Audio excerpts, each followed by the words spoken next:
and welcome to the TechRaptor podcast. My name is Andrew Stretch. I'm here today with two beautiful people. Where are they? They're coming later. For now, I have you guys. I'm just kind of vamping until they're able to show up. Well, so Andrew Rodden, editor-in-chief. Dan Rockwood, amateur PlayStation 5 enthusiast. Oh. You're not a pro PlayStation 5 enthusiast? Not a professional. There's nothing in my background or on my resume that would indicate that I'm a pro enthusiast, for sure. He wants to keep his amateur status so he could compete. Yeah. I'm the budget-friendly version. Before we get into the pod, I want to mention that tomorrow, if you're at all interested in Dragon Age Veilguard, we will be putting out quite a bit about it. I was able to attend a preview event. There'll be several videos, an interview with the creative director, some impressions, all kinds of stuff tomorrow. So if you want to learn a lot more about Dragon Age, check out TechRaptor tomorrow for a ton of stuff. That's very cool. We're going to be recording some of that after this. So yeah, at the moment, as we're recording, I don't even know what he's teasing. Brilliant. So we kind of alluded to it a little bit, and I'm sure absolutely everyone has had their take on the Sun. But this is our podcast, so we get to have our takes on the PlayStation 5 Pro.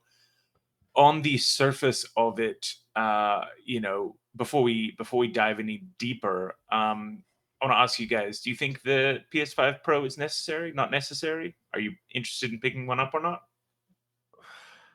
It's tough. I think it would have been necessary if it came out a little sooner. At this point, it just feels like we're not all that far away from whatever PlayStation 6 will be.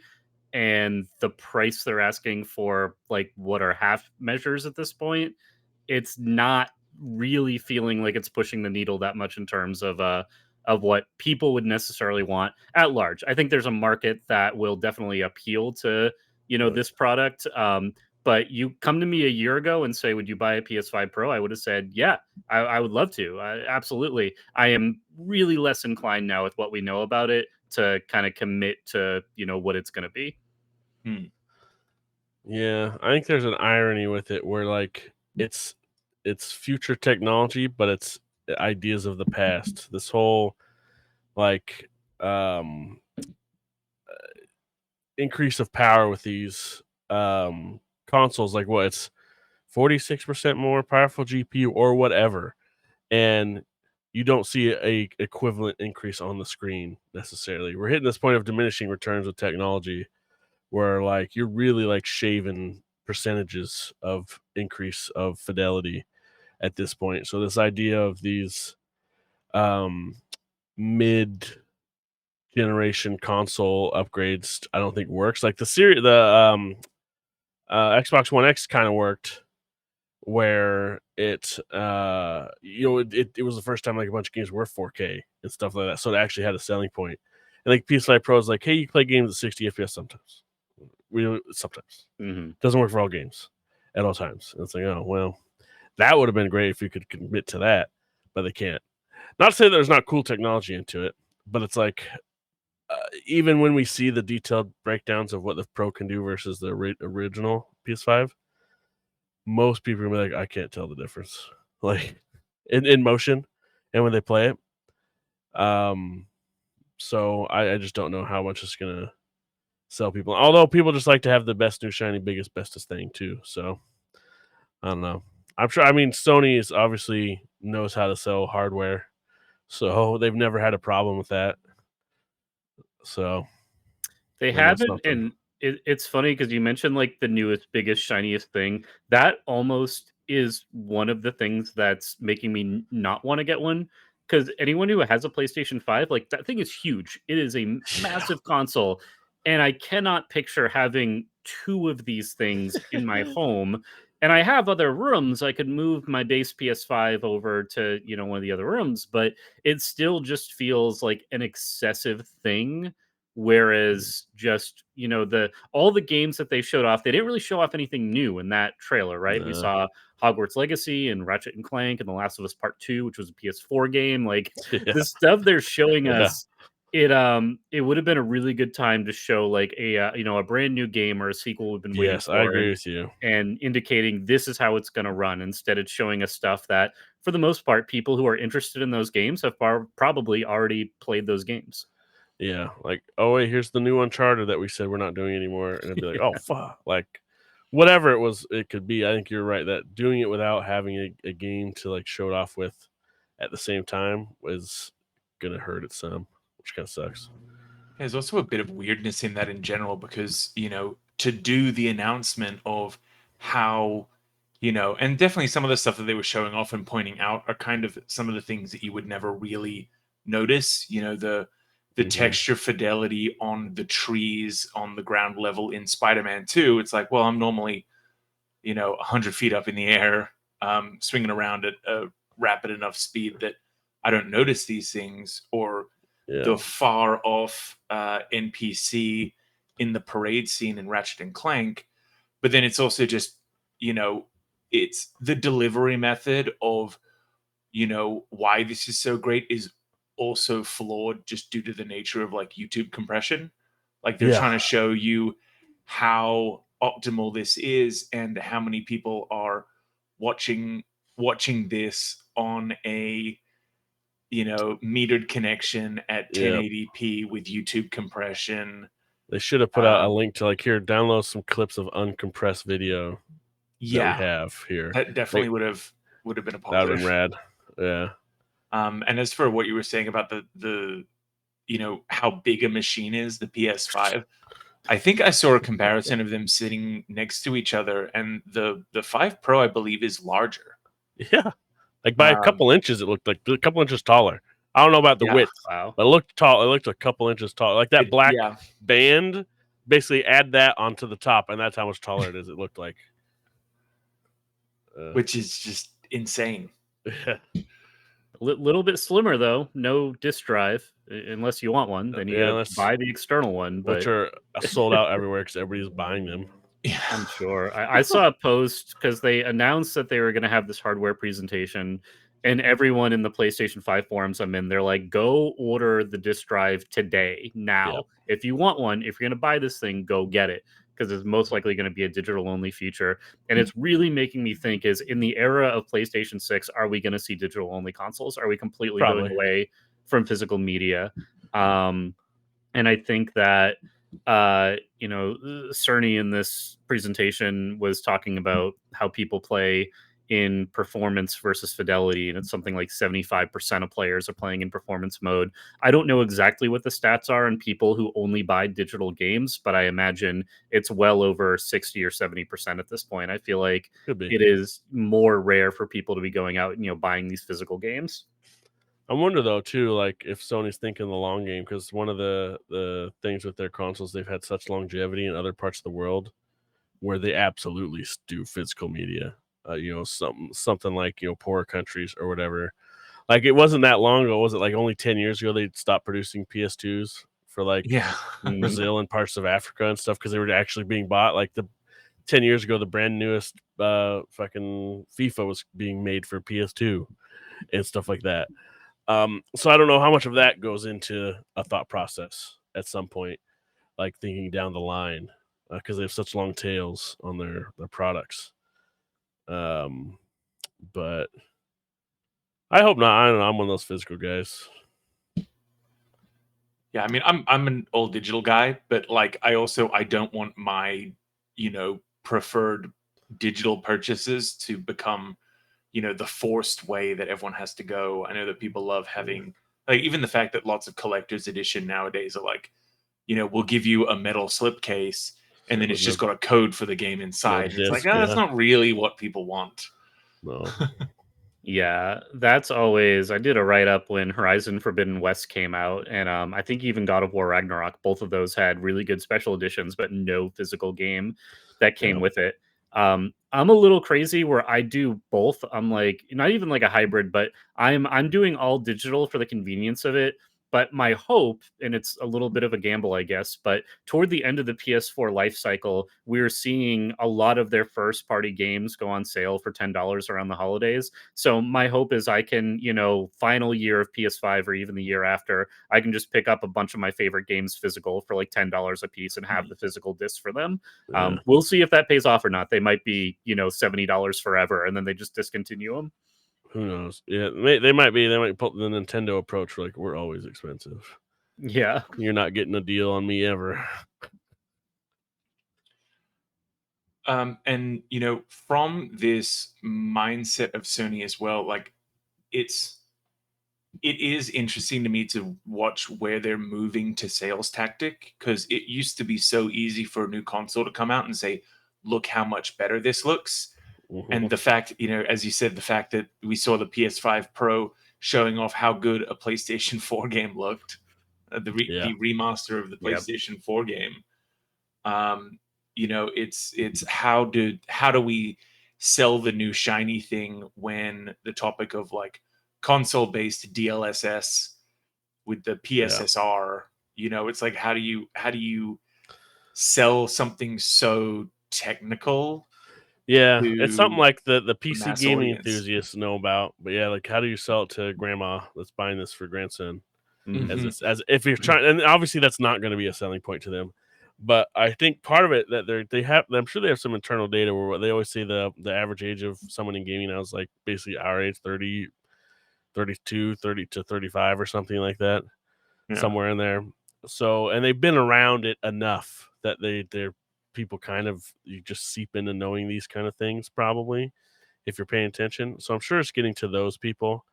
And I think they want to be associated with DLSS because at least if in the PC gaming world, that is such a fucking magic wand that people love so much that they want to be associated with that, I think. Yeah. For sure.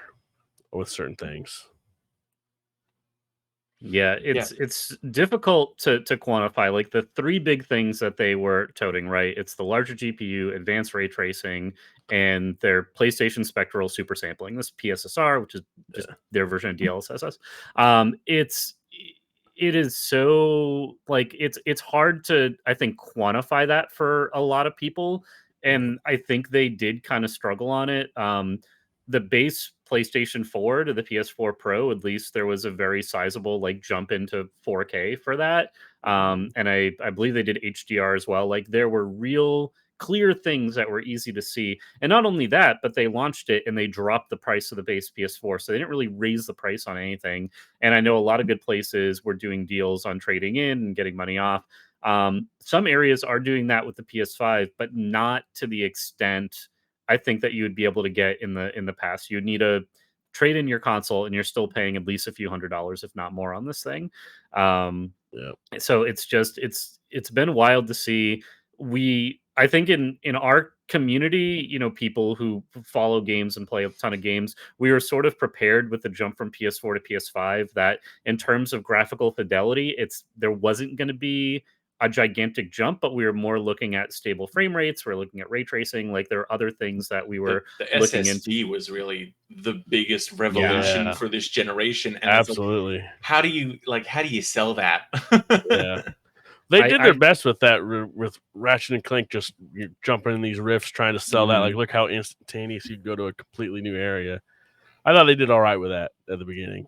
I've started to take it for granted. I've been playing some of like Hogwarts Legacy lately on PS5. Those load times when you fast travel, it's 4 or 5 seconds. That game somehow runs on Switch. I don't know how. I was like, oh, I wonder. Like, let me look at the performance, and it is it can be like 60, 70 seconds of load time, like in between areas where the PS5 just does it near instantly. So it's pretty wild, like what the console has been able to do with those SSDs. Oh yeah. I wonder, like, the final frontier in terms of, like, obviously there's gonna be new technology that we don't even know about yet that'll come out at some point in the future. But like, it's for like the next big, like, oh my god, jump for things, I think, is to actually get true ray tracing working, not flawlessly, but well enough to where it's like going amazing on a console. Because it's kind of like half-hearted at the moment, and not a lot of games do it with consoles because it's such a monster of a resource hog to do it. Because like the last time I remember being like blown away between a console jump was 3 to 4 of like such a massive upgrade in like looks. Because like you're saying, like 4 to 5 for PS4, not hugely, especially once you see like Last of Us 2 comes out and it still looks better than a lot of games coming out now on PS4, like, which is wild. That we're definitely not going to see the big jumps anymore, I think. But I think that true ray tracing on those working well enough with a stable frame rate is the last thing I can think of. And that's what like the PSSR, their version of DLSS, which I think is actually AMD's FSR. And it's their newest version of it that they're not putting out. They have not demoed yet on their own hardware that they're going to sell people. It's coming to PS5 Pro first, I guess. That will help get to that point because it just takes up so much stress off the hardware. The thing that is going to be really difficult for me in terms of wanting the PS5 Pro, I still don't think I'm going to buy one. It's still too much for me. I have a strong feeling that when Grand Theft Auto 6 releases, like PS5 Pro is going to be the place to play this game. And it will, do a lot of things to take advantage of that hardware. That'll be tough because that's going to be possibly like the biggest release of the decade. I don't think we can really accurately predict how, just how massive and how consequential that release is going to be. I never would have guessed GTA 5 being as big. Like I knew it was going to be a big game, but who would have thought it's still to this? I don't know about to this day, but not in the too distant past. It was still like one of the top selling games on a monthly basis. Mm-hmm. And you're like, how does everybody not own this game already? Like that wants it. That's crazy. So I feel about Mario Kart 8. Like who is still buying this game? I just saw that they just announced a holiday package today. I just saw of a pack-in with Mario Kart 8 for a Switch bundle for Christmas, and I'm like, what the hell? I guess if you don't have a Switch, that's kind of the one game like everybody should probably have Mario Kart. Mm-hmm. Why not? Yeah, but also who doesn't have a Switch at this point? That's the other thing too. Yeah, seriously. Well, that's the thing. People that have kids. There's been people that have had kids that were born in this generation that are now old enough to have a Switch.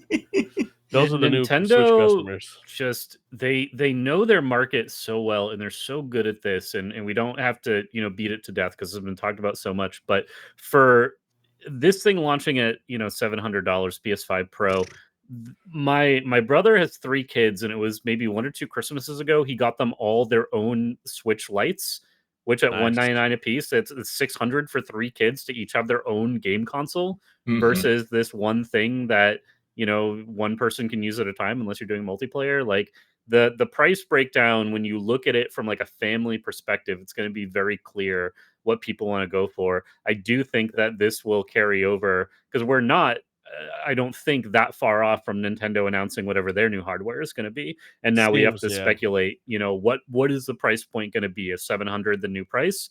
I don't think it is. Definitely not on Nintendo. I could picture them going up a bit, but $400 is what I see the next Switch being. I could picture a $399 Nintendo for sure. If it goes more than that, like I think we'll still buy it. We'll still be into it. It's going to be a much harder. It could be $1,200. I'm going to buy whatever the next Nintendo thing is. I'm just telling you now. Don't tell them that, please. Well, hopefully they're not watching. They just had such a slam dunk with the Switch, and it's been selling so well. I think they know that they got to get in, especially if they can undercut the price of the other big companies. That is where they're going to make all their money. Well, yeah, they've been kind of since the Wii, kind of just doing their own thing, and they've been very successful at it for the most part. I mean, Wii U notwithstanding. Yeah. But hey, I got my Wii U right over there. I was one of the 12. Yeah. But Nintendo just lives in such a different space. They genuinely don't need anybody else. If all third parties were like, "We're not making games for you," they'd be like, "Okay, that's fine." That's like it's been very funny, like looking at forums like Reset Era and stuff as this PS5 Pro news has been coming out, and there's been polls of like, are you going to get this? Are you going to get that? Like, would you see yourself getting this to be your next gen thing? And pretty much like everyone's opinion kind of seems to be that, get a PlayStation, a decent PC, and a Switch. Like Yep. Like, just always, it's never a one or the other when it comes to a Nintendo console. It's like, well, you need the Nintendo console. Of course. hmm Particularly like with how old the Switch is now, they still have a lineup every year of like first party like a Mario stuff coming out. Like tons of stuff coming to the Switch just this year. Even we have a new Zelda that looks amazing. And having played it, it was fucking cool as Yeah. hell. So Like jealous there's you got to so play much that, but stuff it looks coming. amazing. That's wild. And then they do it's because we talk about like Xbox has dry spells, which has been going on for like a decade now. And then we have PlayStation, which has not much going for it this year, other than Astrobot, which came out, which was also like a fucking amazing game. But in terms of the big flashy games, they haven't had anything in a minute. Yeah, so like the Switch came out March 2017. So Yep. we're now, into its 7th year, and this may be one of its strongest lineups. Yeah, it's Like, great. which is just like this thing fucking launched with Breath of the Wild, and we're 7 years later, and they're about to have one of their like biggest quarters, and that's just from first party stuff, let alone the incredible indie titles that are available on it and Dude, stuff. because like we're at the time where like, are we going to be whatever the next Switch is? Is it right? Or here's the new Mario Kart. Oh, and here's the next 3D Mario. It's like, oh my god, because we're due for a 3D Mario anytime. That's definitely going to be a launch title. It seems like if we had to guess. You know what I mean? It's got to be. Yeah. I think Whatever that would that's make gonna sense. be. Do Yeah, you think it'll be a direct Mario Odyssey 2 sequel, or are they going to do something I totally hope so. different? Probably something different. Because this is a good question. Ooh, because I've been thinking about this a lot lately. About did we lose Dan? I think Is his my his audio video's still just coming through? I frozen. think you guys Okay. froze, but Videos. Yeah. Your video's froze, but your audio's gone. Okay. yeah. But anyway, what I've been thinking about lately, because I and I wrote it some into my Echoes of Wisdom, the new Zelda game preview, which you can go look at because I played at PAX West. Is that I'm loving this new like design philosophy with Nintendo this generation. That kind of you could see the inklings of it in, no pun intended, with the beginning of Odyssey. That should we keep going? Yeah, just keep going. Okay. He'll Yeah. rejoin. So with the beginning of Odyssey, you can see like how they're doing, how they're approaching design with just giving you like these simple tools, but just going wild with the implications of them. That's what Cappy was. Like, just take control, whatever. We don't care. Do whatever you want. Have fun. And that's kind of the same thing that they did with Tears of the Kingdom. Breath of the Wild to some extent, but then like ratcheted up to the 11 with Tears of the Kingdom. It's like, oh, combine anything with anything, pick up anything with anything, and smush it together and do whatever you want. We don't care. Like, that's awesome. And that's kind of what they're doing with Echoes of Wisdom. It's like, oh, I don't know, make whatever enemy you want, make a copy of most objects in the world whenever and wherever you want, and just go wild.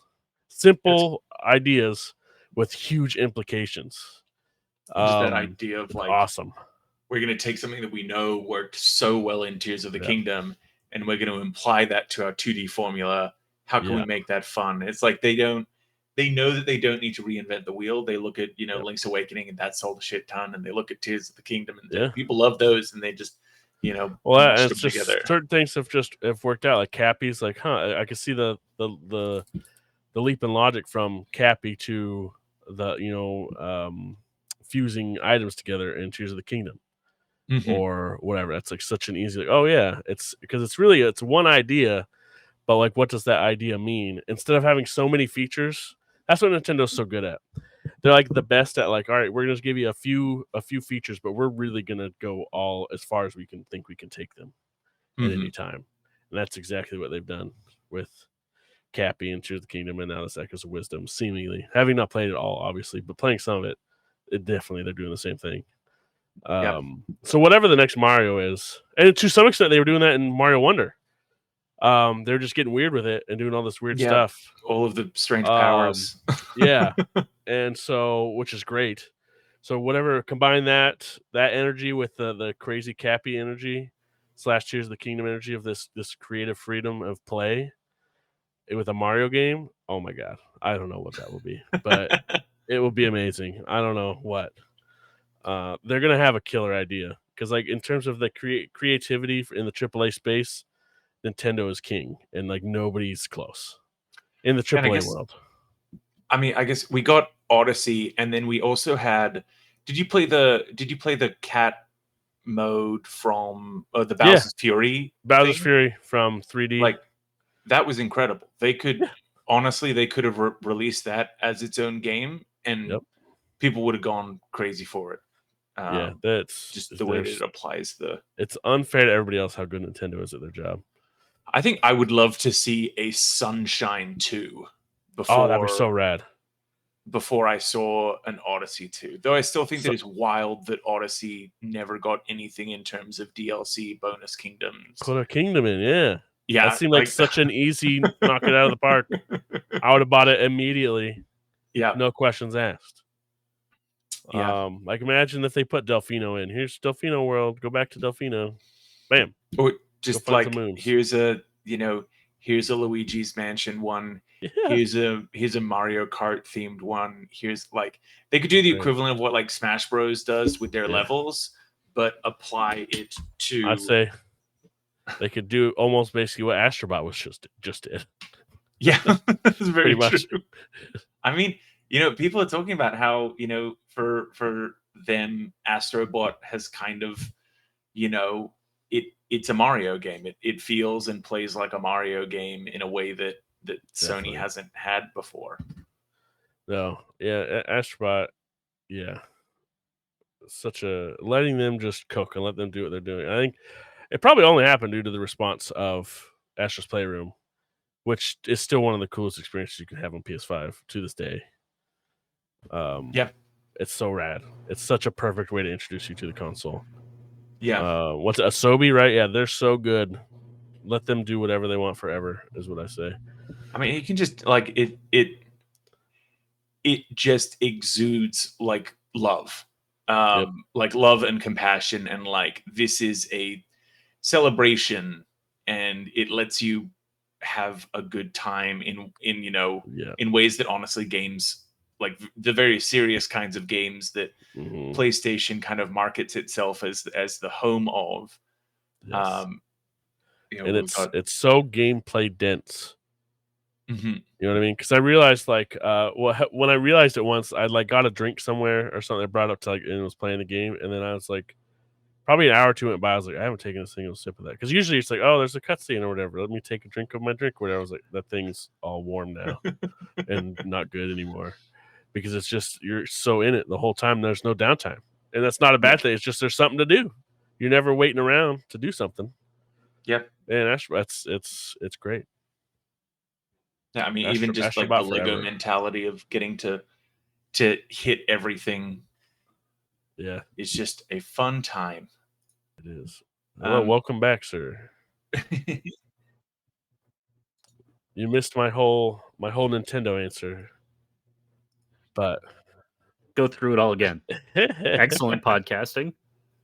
But to go back and talk about like some of the price drops and stuff of Nintendo and of PlayStation and stuff.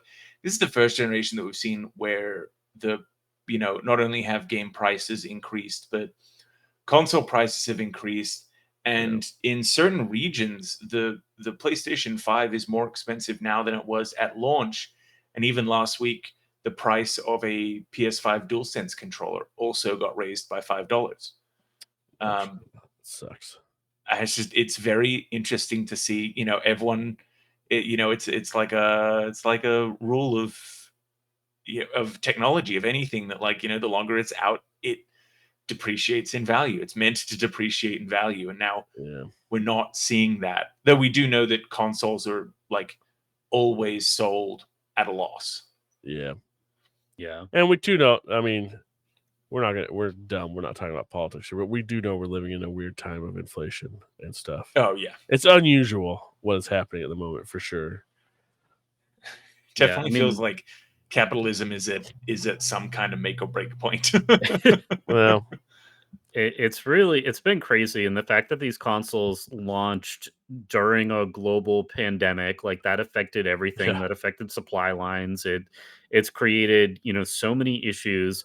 in many ways we've been able to move forward from that, but I still feel like we're feeling the ripple effects, inflation especially.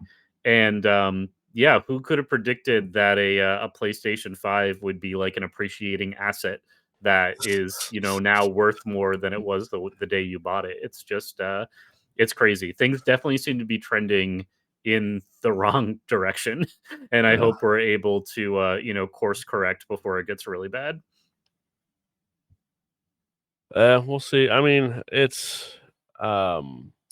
because relatively, we're still not too crazy on the prices. For PS5 Pro is like a top tier, even if you adjust for inflation, in historically a pretty high up there expensive console, no matter how you look at it.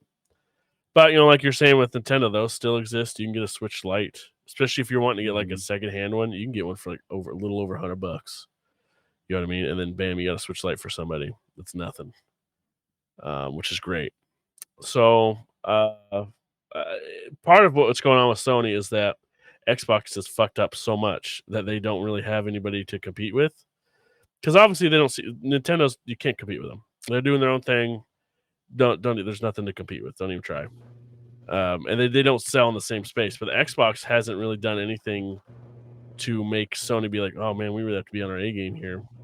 Because what they're how they outsell like 4-1 or 5, like some insane number. Yeah, I think it's 5-1. Yeah, it's outselling the Xbox Series X stuff, and that's why they're so bold. Like, well, who's gonna stop us? Like, we control everything. Particularly as you mentioned, like GTA 6. That I'm sure Sony is salivating for. They have the console base for it, and Xbox doesn't, and everybody's gonna be buying it on PlayStation. And oh my god, that's gonna make them so much money. Like, yeah. So really, we're seeing this because of Microsoft fucking up. That's basically what I'm saying. Yeah, no, that's 100% what I was thinking happening as well. Watching them announce the PS5 Pro, showing off PS4 games running on it, and these other minute details was just, and at that price, it's just like, well, it's because they have the install base, they have they have marketed themselves as the Apple, as the HBO, as the we are the shiniest box on out there, and you want our box, and this is how much it costs to get into this premium club. Yeah. So that's why part of me is like, man, it's been so easy to dunk on Microsoft lately because they just are making bad choices all the time. Mm-hmm. I It's really really wish they unfortunate. wouldn't. Like if they announced, a native Xbox handheld that ran Game Pass and you could download stuff, that would be amazing. Even more of a slam dunk if they made it more open and said, okay, you can access your Steam games, you can access your other libraries, like something like that. If Microsoft were to drop that, I think that would sell extremely well. That would do well. Could be a real competitor, like with the Steam Deck, of which like there are all kinds of different handhelds people can pick up, but Steam Deck is definitely the one that is ruling that conversation at the moment. And I guess I can't really confirm it, more of a rumor, but I do have knowledge that there is supposedly something being worked on that I've heard about from Nice. someone that has firsthand knowledge of it.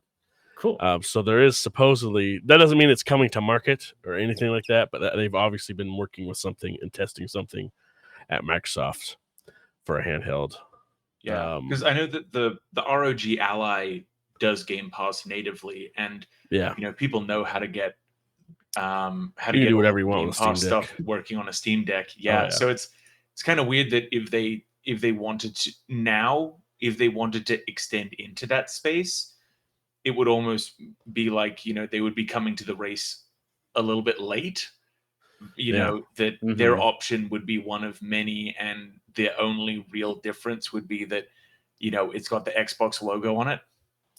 Yeah, but I think that goes a long way though to sell stuff to the general public, because I mean, a Steam Deck, as cool as it is, it's still a pretty niche thing amongst gaming enthusiasts. Where like if Xbox was doing it, they'd have a international ad campaign to sell this thing. Yeah. Which Steam Deck doesn't have, obviously. Well, Valve doesn't. I don't think advertise like hardly anything. They don't need to. That's true. But Xbox would get it all out there everywhere. And I mean, if they were to do that, it could work well. But one thing that while we were talking about these like diminishing returns on consoles and whatever, like the potential lurking giant in the background is cloud gaming. Because I've been meeting more and more with whenever I go to these shows, I try to meet with like Samsungs and your LGs and whatever, which are selling TVs, which will have the cloud gaming built in. Because I want to see how it's working.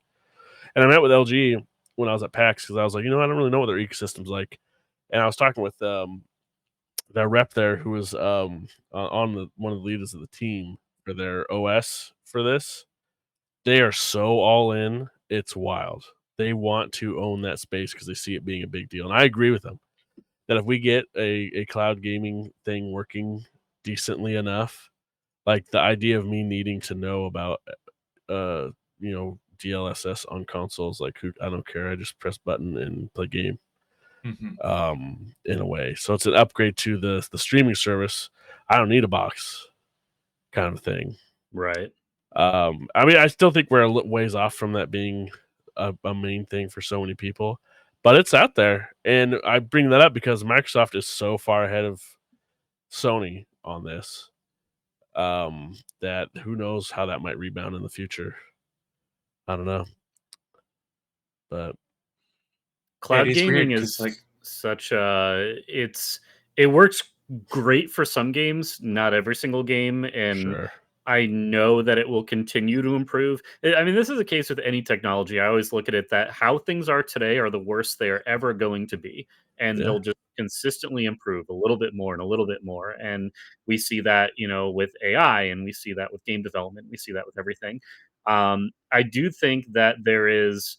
Yeah, I imagine, I mean, where in the space people listen to this are in the space, there's a large segment of enthusiasts who are following, the newest console drops and the newest tech Yeah. improvements and the newest graphics cards.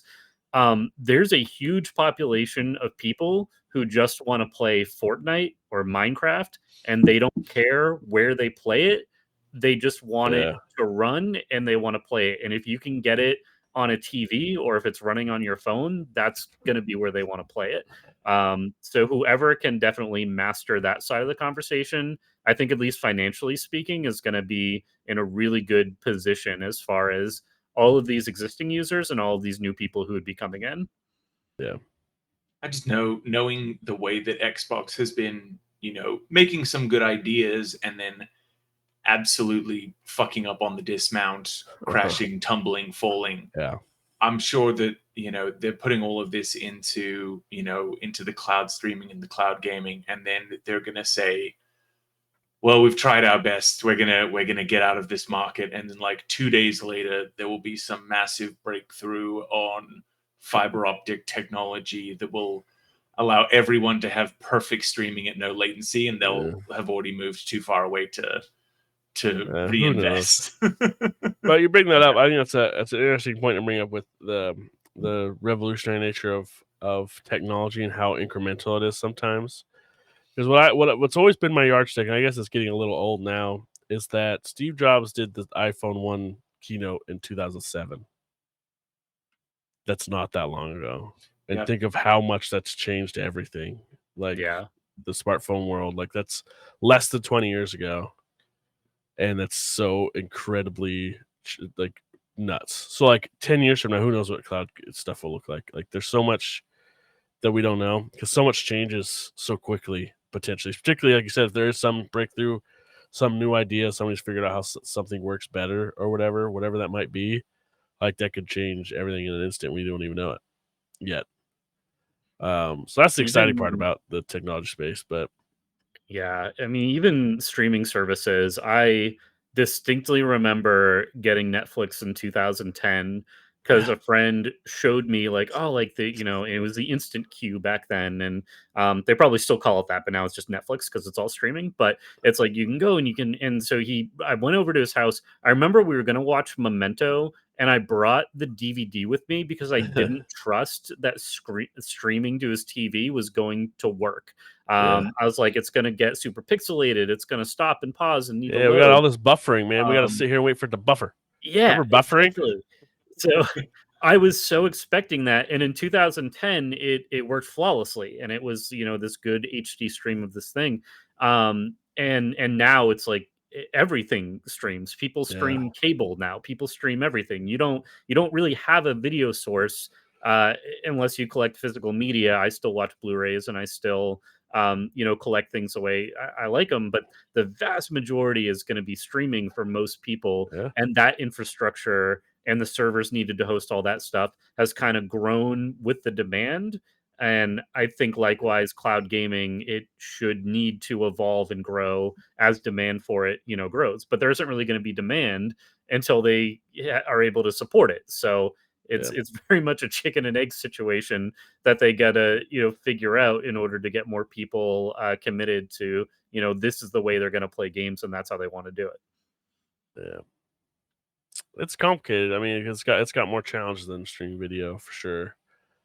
But I have confidence that they're going to figure it out, particularly with how much buy-in with people like at Samsung and LG and the certain. Mhm. I mentioned those TV manufacturers because those are where people are going to get it first. Probably, you're like, you don't need to go buy a box from any company, whether it's streaming stick from Xbox or whoever. You don't need that. You can just use your TV. And they're making it now where every single TV, no matter what, if it's the cheap one, the expensive one, doesn't matter. They all come with it. And that's where things are gonna get crazy. I think whenever it Yeah, starts working. I think my Fire TV Cube just had Game Pass added to it as well, Yeah, which means that now, like in my TV cabinet, I've got my Xbox that can stream Xbox games, my TV can stream Xbox games, and my Amazon Fire Stick can stream Xbox games. That yeah, I could have, a LAN party in amongst just devices connected. which is crazy. Yeah, I mean, like I said, I still think we're a ways off. Just mostly because the internet infrastructure in the U.S. blows compared to a lot of other countries. That's the bigger reason. Um, I mean, yeah, but especially in rural areas. Like, I think yeah, that that's going to be the biggest hurdle for that because streaming a video one way is totally fine. Latency doesn't matter, but when it's a video game that you want to feel like you want it to feel good, and there's definitely games that latency matters far less, like a yeah, like an RTS or something. Like I played a fair bit of Persona 5 Tactica yeah, that'd be streamed fine on to my there. phone Mm. because it was fine. Like it worked. Yeah, But when a lot of the gaming sure. market, especially the casual gaming market, casual like the FIFAs, the EAFC, the Maddens, the racing games, Call fighting of Duty. games, Call of Duty, yeah, the big Yeah, shooters. That's gonna just be a harder hurdle to breach. yeah. Oh, the one of the go-tos when I've been at these shows that they test with is Fortnite, which is shooting game. It actually the latency is not bad. And obviously, I'm getting in there what they have it set up well, but they're Mhm. just using a Wi-Fi in a convention hall, That's what I was actually Mm. which is wild to me. at a convention hall. I would expect the worst experiences. I'm sure they do something to beef up whatever their connection is for sure. Yeah, But like, I walk away impressed every time with how well it works at the moment. That's pretty But cool. yeah, so I'm very excited for what the future is like for it. I still think we're a ways off from it, yeah, but this idea of having to like, oh, I need the newest console thing, I think that's gonna go away at Right. some point. I think consoles will always be around because, like you're saying, certain games, like particularly like fighting games and whatever, you're just gonna need yeah, that or yeah. rural areas, which are big areas. It's a lot of people live out there, so they got to think about those people.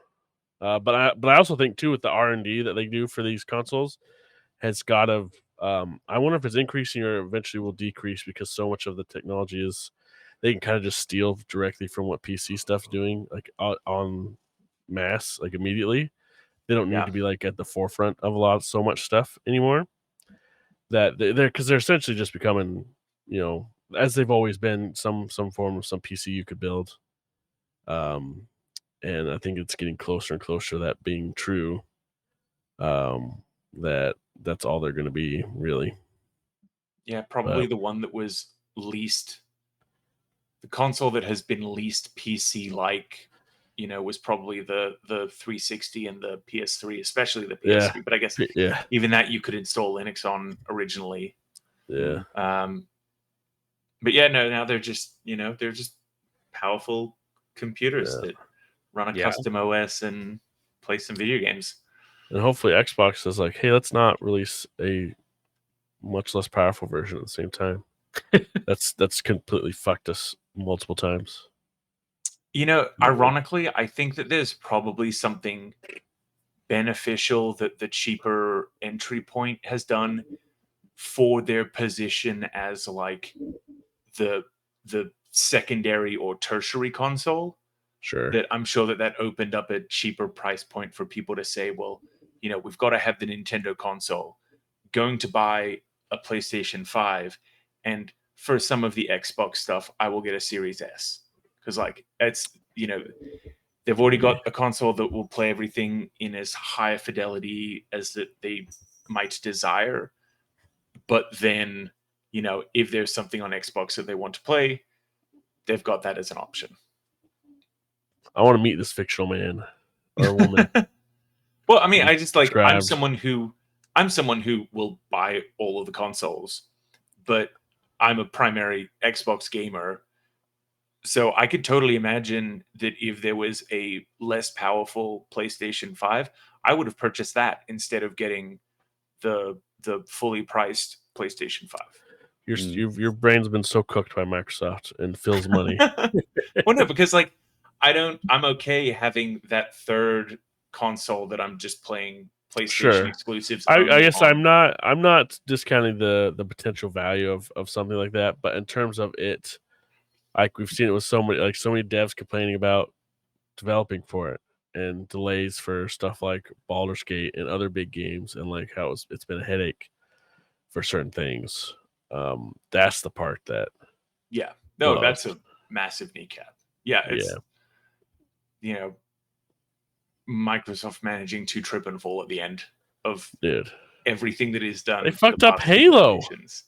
Yeah. How? Well, that should have been such an easy knock out of the park moment.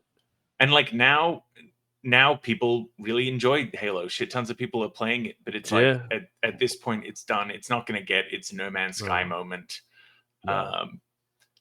But yeah, they keep dropping the ball as they're hitting the finish line. That is such a shame. Dumb. We need healthy competition. Now is the time for Sega to get back in the race. That's right, Sega. Come on, boys. Don't you know Atari's been cooking stuff up? What the CDI guys been up to lately? Can we get them back in? Yeah, I mean, we're getting a Croc remaster this year, so anything can happen. Amazon's been hard at work R&Ding a console. So I have no idea if that's true. I mean, it would say, what do you know? It would have just as many ads on the front page as the Xbox does. Dude. So true. What if it just looks like one of their packaging? That'd be kind of great. Just looks like an Amazon box. A subscription service just to turn it on and faster. Yeah, just I don't know. Absurd. But no, I mean, and people they're gonna make decisions that make sense for them. I had my base Switch. I mean, I still have my base Switch, but I waited till 2023 when Tears of the Kingdom came out. I got the special edition OLED. That's almost what I did too. I almost did that. And that, to me, that was worth it. And now we're almost a year and a half or so past that, and I'm still, playing my OLED and playing a bunch of games on it. And it's, to me, that was worth it. But that was also a $350 investment, after I had played my $300 console for about 6 years. So that was, to me, that was absolutely worth it. Whatever the next Switch is, whatever they'll launch with, what they can do. To me, it's a worthwhile investment to be able to, play the things I want to play and be able to get them. Whatever the next generation looks like, this is the first time I was ever able to get all of the major consoles. Was never an option for me in the past, could never really afford it. Even buying the PlayStation 4, the only reason I got that was there was a really good sale one Black Friday, and it came with like GTA 5 and The Last of Us packed in, and Damn. it was like I think maybe $2.99 or $3.99, and I was like, all right, well, let's do this because this is definitely worth it. Um, where we've moved a little bit away from that in terms of price points, and I'm hoping that again things kind of start to calm down a little bit and you can start to see these really good values, almost like make it difficult for someone to not want to buy this thing. Throws so Yeah. many good, deals and bundles where it's like, well, I'm really missing out, if I don't spend my money on that. And I think that's a place we got to get back to. That'd be nice because Sony definitely doesn't think that. They're like, we're so good, you're gonna pay our fucking. That's the Apple mentality. Like, we don't give a shit. Our shit don't stink. You're gonna pay what we want you to pay. Mm-hmm. You know what I mean? That's how they're like. We're not PS5 Pro. We're not putting in a stand. Buy your own fucking stand. No. Like that And kind of stuff. the I mean, stupid even thing the is, stand has been like, fucking selling out. What the hell are people doing? like, Reinforcing it's like, yeah, well, you can do that, Sony, because apparently you're gonna fucking sell out of them. What the shit is going on? it's Yeah. so absurd. And my base PS5, like that was $4.99. I saved up for literally 10 months because I'm psychotic, and I was like every single paycheck I was taking $20 out, and I was like, okay, this is for the PS5. And I did that for 10 months so that I could buy it at launch. But then a year or two after, I went and got a 2 terabyte SSD for they're probably around 300, maybe just under at the time. So my base PS5 is already like an $800 console if you factor that in. Like it's so stupid how these things how they lift up and everything. And the Pro, in fairness, has a larger SSD, which of all the things they advertised, that was like kind of skimmed over. They didn't really talk about that too much, but like that's a big selling point as well. But yeah, it's hard to motivate me to want to give up or upgrade when it's just not really needed at this point in time. Like the games are still going to be the same. You can play what you want to play. It's not like they're going to have exclusives for this new one. So Yeah. So like a lot of different choices. 3DS. Yeah, exactly. Oh. So yeah, I guess what PS5 Pro. We're That's kind of our reaction to it. My hope, I mean, I don't wish failure on any company. Like Stretch said earlier, I think competition is good. I think it's important to have Yeah. these competing with each other, but um I don't I think Sony needs to realize that selling consoles at these prices isn't viable. I'm hoping it doesn't sell as well as they hope it will. At Yeah. the same time, if you look at the PS4 Pro sales, there was something like a 14 or 15%, adoption rate compared to Pretty global good. PS4 sales. So I'm wondering if that's kind of what they're shooting for. Yeah. There's something like I think close to 70 million PS5s out there right now. So if they're factoring in, 10%, if they get 7 million pros sold, maybe they'll consider that a success. That's almost as many people pre-order Cyberpunk. Yeah. Almost. And I bet it might be able to run on PS5 Pro. I think PS5 Pro will run Cyberpunk okay. Mm. Would be my guess. Much better than the PS4. That's for sure.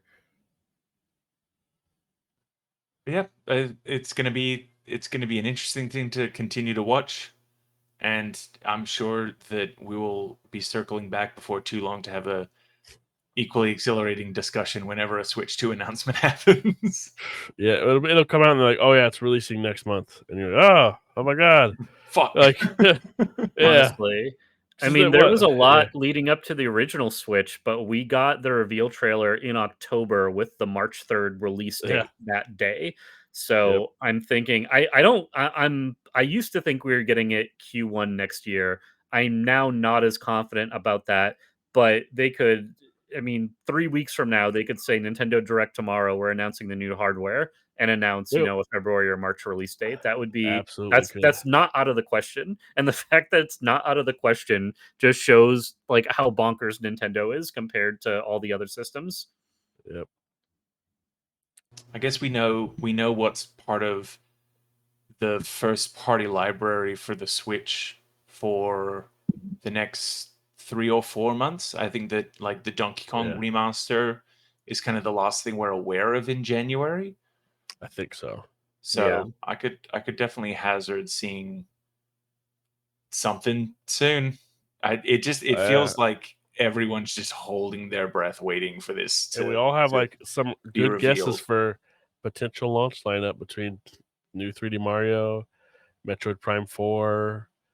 What else we got? Have we not seen in a minute? But like, there's, I mean, that those two alone would be like, I'm crazy I mean, if that's what they the go new with. Pokemon game on a more powerful fucking Switch. Shut up. Yeah. Fucking God save Boo. me, please. Don't be surprised. Boo. But looking at I mean that like this is the difference with Nintendo, because Sony gave us a 9-minute hardware overview showing us games we've already played and how they're going to run better. I guarantee you they're going to drop a 5 or 6 minute trailer for this new console. It's going to be the majority of which focusing on what games you can play on it, and then they'll showcase a bit of what's different and why it's new and why it's different. But they're not going to open it up with the Switch architect taking it apart and showing you what's inside. It's Yeah. going to show you a person in their 20s playing on their couch the new Mario or whatever is there, whatever they want to have eye catching, and then showing off the different features and not telling you about it, but really showing you in the actions, just like they did with the first Switch trailer. I mean, that's why you have the memes of so many people going to like rooftop parties with their Switch, because they showed that in that trailer of bringing it to the Yeah. basketball court and stopping to play real basketball to play, on your Switch. I think we're going to get a lot more of that. However they show what the capabilities are, they're going to get really creative in just showing how much fun it's going to be and what the versatility is compared to the other consoles you're going to plug into your living room. Yeah. Can't wait. Whatever it is, I don't care whatever Nintendo's doing. I can't wait to hear whatever it is. It doesn't matter. Don't really care. I'm trying to measure expectations, because if you look historically at Nintendo, they always have like a really phenomenal year, like the Wii, and then a not so great era with whatever comes next. What are So you talking about? They've been Switch was banger after banger. I mean, if you ask me, I'd say that's correct. I've had Are you every single telling one, me and I've had a that blast. people are saying the 64 is a down year? I think the GameCube Or was the the down GameCube? one Yeah. comparatively. Dude, people are wrong though. The GameCube was $100, and you could still play the same third-party games. Fucking incredible. Great. It, And they it had really Resident was Evil just 4, exclusively for That's a right. year or whatever it was. But Resident Evil 4 was, that game launched on GameCube before going over to PS2. Yeah, it really was just the Wii U that underperformed, and a lot of that is just it was fucking confusing. Yeah, more or less. I mean, people still have rewatched Wii's sitting around. because I remember being confused at that E3, because I not that it was not a new console. I knew it was a new console. I was confused that other people were confused, because I was like, "What do you mean people don't understand this?" I went back and I rewatched the announcement recently. They don't call it a console once in the entire trailer. They talk about the gamepad, and that's it. They never refer to it as a new console. Yep. And then the way that they showed, well, one person can have this, and then other people can use the Wiimotes, and it's like that. Just they continued to blur the line and not be clear that you could use the Wiimotes on either. Yeah, it's just crazy.